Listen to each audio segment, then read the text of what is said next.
The storyline of Jujutsu Kaisen Modulo Chapter 9 is truly impressive, Nakama. Under the watchful gaze of the giant Dabura, the story slowly unravels old wounds, buried ambitions, and sacrifices hidden beneath a facade of peace. From Maru's faint smile as he holds a leaf, to Cross calmly holding an apple, everything seems simple on the surface. But in reality, they're standing on the brink of a war that could shake the very foundation of Samuria. Before everything collapses, the story takes a brief look back to a simpler time, when children's laughter was pure and harmless gossip felt like the most important thing in the world. A young Tsurugi, innocent Yuka, and the cheerful panda all radiate lightheartedness, a sharp contrast to the dark future awaiting them. Yet that peace is nothing but an illusion, moments away from breaking apart. Because once the tale returns to the present, the gentle light turns into fire, and the name Dura echoes again, not as a legend, but as the final hope. A duel will decide the fate of an entire tribe, and every step Dura takes forward is a step toward the death that has long awaited him. Beneath that white sky, fate begins to rewrite history. Let's dive deeper into it.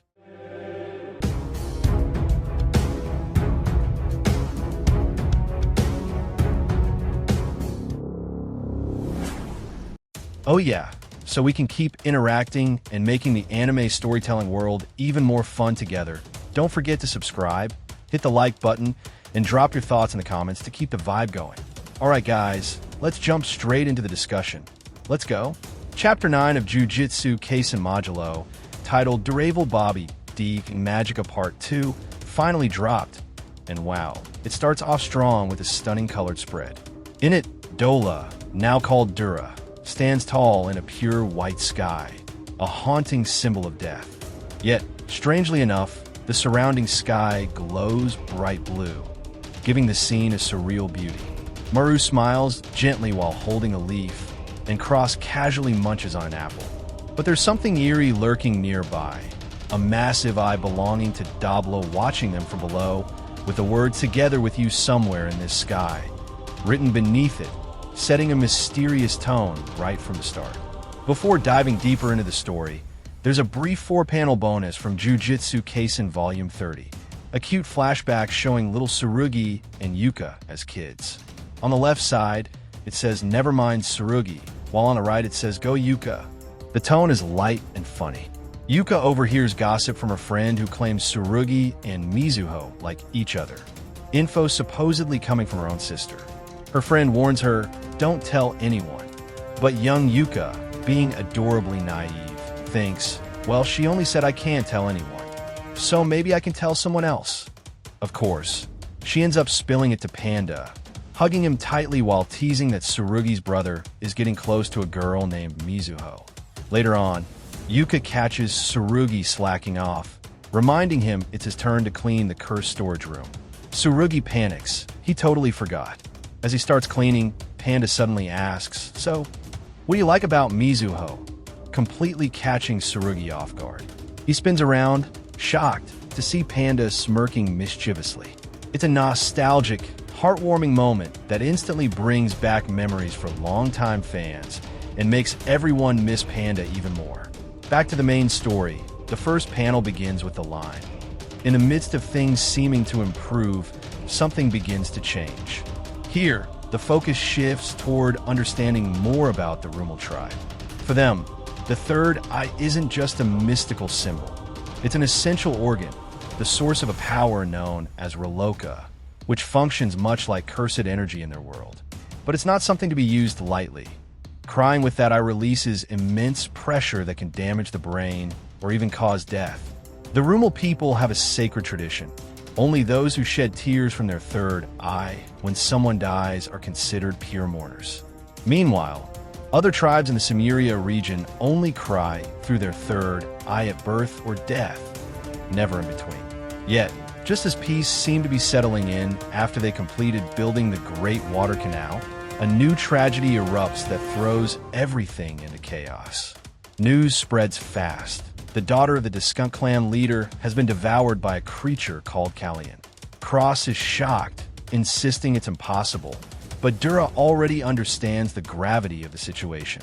The Deskunt leader accuses the Rumal tribe of releasing the beast and demands 90% of their land, including the newly built canal, as compensation. They even threaten to declare war if their demands aren't met. The Rumal people are furious, knowing full well the accusation makes no sense. But their exhausted village chief explains that Deskunt has already sent envoys to formally issue a duel challenge. This is how Deskunt resolves conflicts, not through war, but through one-on-one battles between chosen representatives of each tribe. The winner's side gets to enforce their terms, no questions asked. When the word duel comes up, Osuk immediately gets excited, shouting, "Why not? Let's fight them." But instead of volunteering himself, he ends up nominating Dura as their representative. This stuns Maru and Cross, who realize for the first time that Dura has a deep and complicated history with the Deskunt tribe, a past that's about to resurface in ways none of them could have expected. It turned out that before their village was destroyed, the Deskunt tribe once held a massive martial arts tournament. Back then, Dura participated, and to everyone's shock, he defeated the Deskunt's head warrior, even though the fight had been rigged in their favor. That unexpected victory made Dura known as the strongest fighter in all of Samuria. But despite everyone's belief that he could easily win again, Dura himself seemed anxious. Maru was stunned to see that side of him, realizing for the first time how heavy the burden on Dura's shoulders truly was. The young men of the village tried to cheer him up, but Dura simply told them to stay quiet. In that silence, Cross began to sense there was something deeper behind Dura's past, a reason he always kept it hidden from them. Curious and uneasy, Cross turned to the elder. "Isn't there any way to refuse this duel?" he asked. The elder's voice was grave as he replied, "No. Once a duel is declared, it becomes law."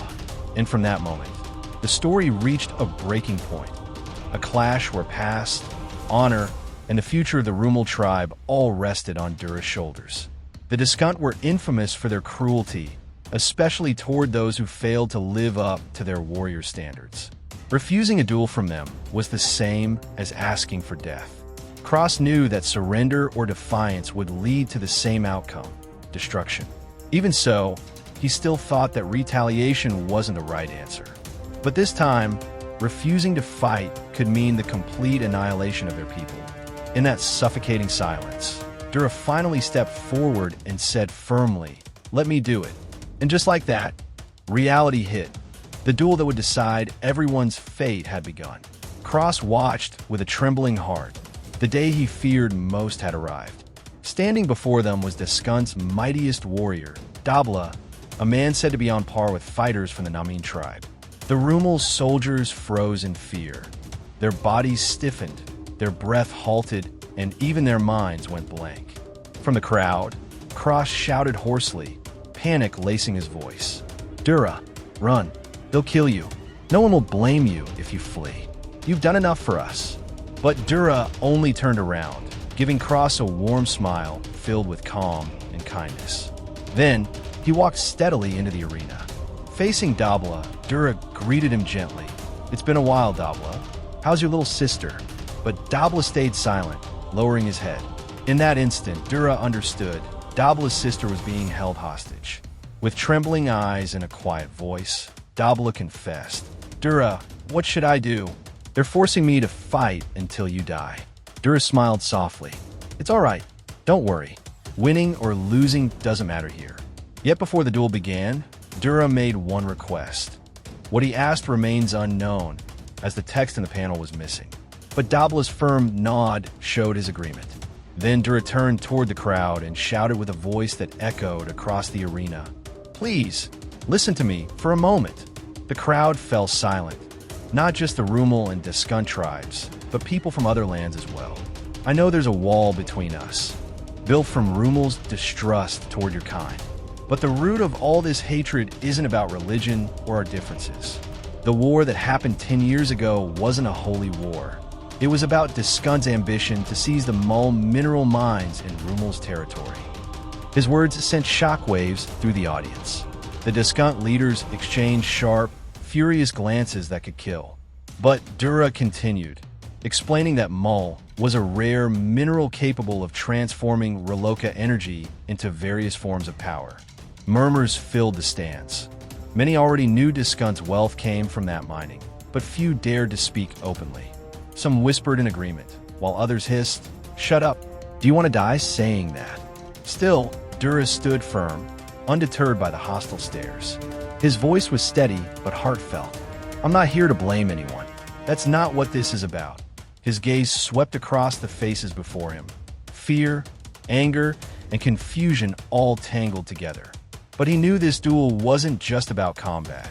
It was about breaking the illusion, exposing a truth long buried under lies. If the war wasn't really about faith but greed and power, then the Holy War narrative was just a cover, a tool to keep others silent and uninvolved. Other tribes had stayed out of it, afraid to meddle in what they thought was a sacred conflict. But for these people, faith wasn't a political weapon. It was simply part of daily life, something they lived by, not something to glorify. Dura lowered his head slightly, his tone now pleading, "We, the Rumal tribe, are just humans like you.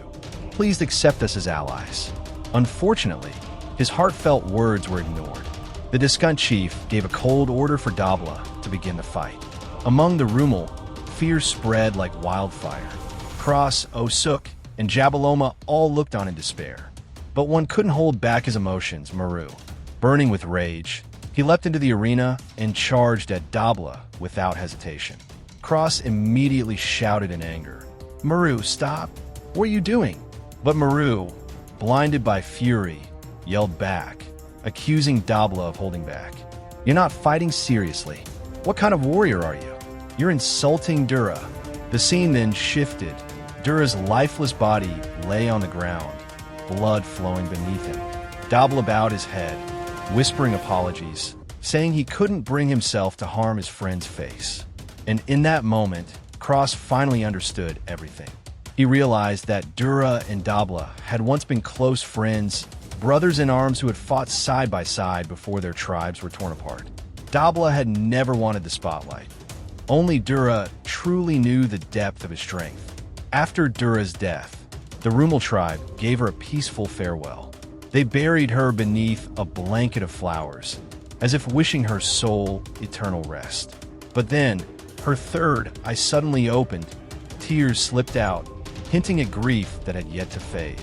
In a brief flashback, we see a simple yet warm moment of Cross, Maru, and Dura working together to dig a canal. Curious, Cross asked, "Hey Dura, where did you learn the word comrade? What does it really mean to you?" Maru chimed in casually, "Isn't it just someone who's beside you?" Only for Cross to hush him immediately. Dura smiled softly and said, "A comrade is someone who understands why something matters." Back in the present, as they stood at her grave, Cross couldn't stop thinking about Dura's final words. Her only wish was to be acknowledged as a true comrade. Yet deep down, Cross knew Dura was far more than that. She was everything to them. After the funeral, they gathered around a campfire, speaking about the uncertain future. By tomorrow, the Discunt would claim their land, forcing them to evacuate the women and children. With a heavy voice, Cross asked, "But what about our fields? Without the canal, we can't grow crops. The disease will return." Osuk let out a bitter sigh. "Then it's better to die fighting than slowly wasting away. I'd love to break the Discunt's horns and shove them up their rear ends," he muttered grimly. The others laughed weakly, sharing his despair. But Jabaloma stepped in, his tone firm. "A true warrior doesn't die fighting. A true warrior protects the women and children." Still clinging to hope, Maru said, "Maybe the other tribes will help us," after hearing Dura's words. But the reply came sharp and cold. "Our deadline is tomorrow. There's no time for hope." Suddenly, a strange noise broke the silence. From the shadows emerged a massive, intimidating figure, Dabura. But this time, he didn't come to fight. Accompanied by a cloaked figure, Dabura spoke quietly. "Dura left something for you." The group followed him to a hidden place filled with glowing millstones. Cross instantly remembered why Dura had forbidden them from touching those rocks before. That was where she'd hidden something she found while digging the canal. Confusion rippled through the crowd. Why did she keep this a secret? One asked. Osuk replied, because there's too much of it. She probably didn't want Skunt to find out. Another added, makes sense, the canal zone was your habitat, so the Skunt scouts never went that far. Jabaloma's eyes gleamed as he stared at the glowing stones. Maybe Dura wanted to rebuild the Rumal tribe with these. But Osuk's face darkened. Sooner or later, the Skunt will find it too. Dura, was all your struggle for nothing? In that tense silence, Maru gently reached out and touched one of the stones. At once, a radiant light burst forth, surrounding everyone. Within that glow, memories resurfaced. The laughter, the sweat, the dreams they shared while building the canal. It felt as though Dura herself was sending one final message. Their fight wasn't over. Everyone stood speechless, overwhelmed. They finally began to understand the weight of Dura's actions. Under the warm light, Dura's voice echoed in memory, explaining calmly that the villages they now see were once only dreams from the past. Even if she died, the canal she built would remain. She believed that someday others would carry on her work, continuing the dream of the Rumal people. To her, keeping that spirit alive was the greatest legacy of all. But Dura knew the two twins didn't fully understand yet. Little Maru, wide-eyed and innocent, replied cheerfully, I get it. That sounds awesome. Cross nodded eagerly beside him. Yeah, that's amazing. Now in the present, as Maru stood under that same light, he turned to Osuk and said with conviction that, just like the canal they built, Dura's legacy would never be in vain. It was the path she'd left for them to follow. Moved by emotion, Maru took Cross's hand. Suddenly, the light around them grew brighter, stunning everyone. Some began to wonder if this was the Rolo wound power shared by Maru and Cross. Then, one by one, the glowing stones floated into the air, rising toward the sky in a breathtaking display. Jabaloma watched in awe, whispering, this isn't Mull. It's something far purer. With determination blazing in his eyes, Maru shouted, let's find a place where we can live in peace. Osuk scoffed. There's no such place. But Maru refused to back down. There is. Somewhere out there. There must be another planet like this. One where people like us can live. The group stood in stunned silence. Leaving Simuria to travel across planets? It sounded impossible. But then Dabura spoke up, his deep voice steady. I'll go too. I made a promise to Dura, to protect the Rumal tribe. At that moment, Maru pointed toward the heavens. The glowing stones converged, forming the majestic shape of a colossal spaceship. Maru's voice rang out with unshakable energy. Let's go. We'll soar through the stars and find our comrades out there.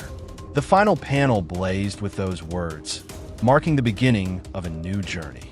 Thus, Chapter 9 of Jujutsu Kaisen Modulo ended with an unforgettable, epic finale. Many fans began to wonder, before reaching Earth, did they visit other planets along the way?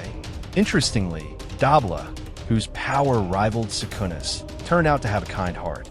Unlike the arrogant old Sukuna, he kept his promise and sincerely protected his people. Still, mysteries remain, especially how Dabura truly fights, since the scene where he killed his own comrade was never shown. What struck everyone most, though, was Dura's message about how religion can be twisted into a tool for manipulation, oppression, and exile. The truth was never about faith. It was about greed, control, and the exploitation of land resources. Many misunderstood it as a holy war, when it was really a struggle for power and territory disguised as one. Yash, things are about to get even more intense from here on. Nakama, thank you so much for sticking with the story till the end. If you have any questions, feel free to write them down in the comments section below. Thanks again for watching, and see you in the next one.